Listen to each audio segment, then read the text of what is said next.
여러분 안녕하십니까, 진성호입니다. 긴급 속보입니다. 은수미 전 성남시장의 2심이 방금 끝났습니다.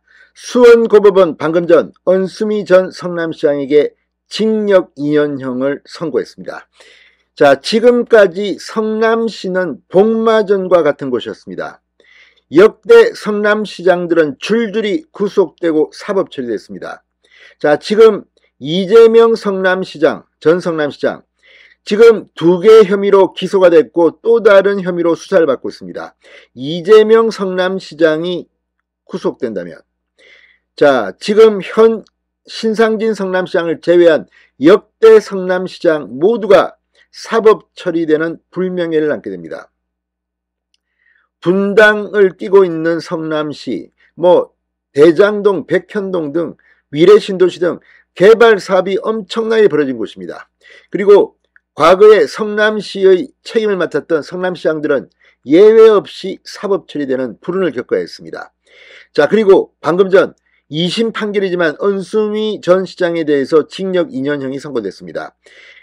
1심, 2심 모두 징역 2년형입니다. 대법원에서 확정 판결되면 이제 이재명 한 명을 빼고 역대 성남시장 모두가 사법 처리되는 불명예를 안게 됩니다. 이재명 성남시장 역시 사법 처리될 가능성이 저는 높아 보입니다.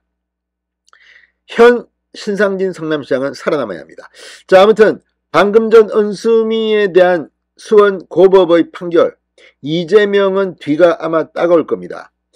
자, 이재명과 은수미 닮은 점이 많습니다. 두 사람 다 조직폭력배와 관련된 의혹들이 끊임없이 제기되어 왔고, 실제 SBS 그것이 알고 싶다는 이 두 사람을 함께 묶어서 성남시의 조직폭력배 의혹을 폭로하기도 했습니다. 당시 법적 대응한다고 했지만 지금 이재명 대표 SBS에 대한 법적 대응은 포기했습니다. 이런 가운데 은수미의 판결이 지금 성남시를 발칵 뒤집어 놓고 있습니다. 진성호의 융단 폭격 시작합니다. 은수미 전 성남시장을 융단 폭격합니다.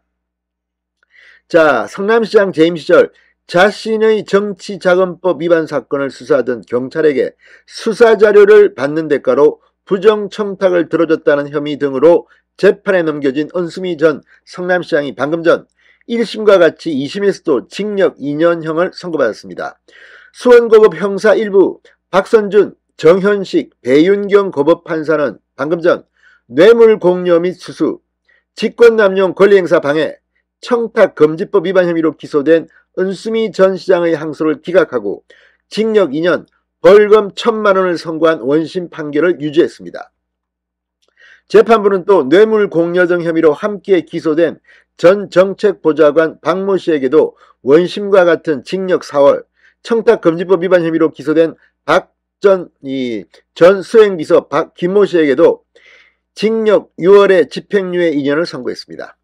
재판부는 원심이 적법하게 채택해 조사한 증거와 관련자들의 진술, 증언들에 비춰보면 원심의 양형 판단이 재량의 합리적인 범위를 벗어나지 않는다고 판시했습니다. 이어 은수미 피고인은 법정에 이르기까지 범행을 인정하지 않고 변명으로 일관하고 있는 점은 불리한 정상이지만 뇌물공여 관련해선 경찰이 요구한 측면이 있고 별다른 형사처벌 전력이 없는 점은 유리한 정상이라고 덧붙였습니다. 은수미 전 성남시장은 전 정책보좌관 박 씨와 공모해 2018년 10월 당시 자신의 정치자금법 위반 혐의를 수사하던 이 성남중앙경찰서 소속 경찰관 김모 씨에게 수사 기밀을 제공받고 그 대가로 직권을 남용해 김 씨의 청탁을 들어준 혐의로 기소됐습니다. 이 소속 경찰관 김모 씨 2심에서 징역 8년을 선고받았습니다. 상당히 센 형입니다. 아울러 은수미 전 시장은 김 씨의 상관이던 다른 경찰관 A 씨의 인사청탁을 들어주고 정책보좌관 박 씨에게서 467만 원 상당의 현금과 와인 등을 받은 혐의도 받습니다. 아무튼 성남시장 대단한 자리입니다. 자, 은수미 전 시장은 올해 2월 방어권 행사를 위해 보석을 허가해달라며 법원에 보석을 청구했지만 실형 선고로 보석 허가는 이루어지지 않았습니다. 한편 같은 재판부는 이날 박 전 정책보좌관과 경찰관 A씨의 다른 뇌물 사건에 대한 2심 선고에서 원심 형량을 유지했습니다. 자, 이걸 보면 지금 성남시가 썩어도 너무 썩었다는 생각이 듭니다. 이재명 전 성남시장에 대한 법원 판결도 엄중하게 이루어지기를 한번 기대해봅니다. 신성호의 융단 폭격이었습니다. 여러분 감사합니다.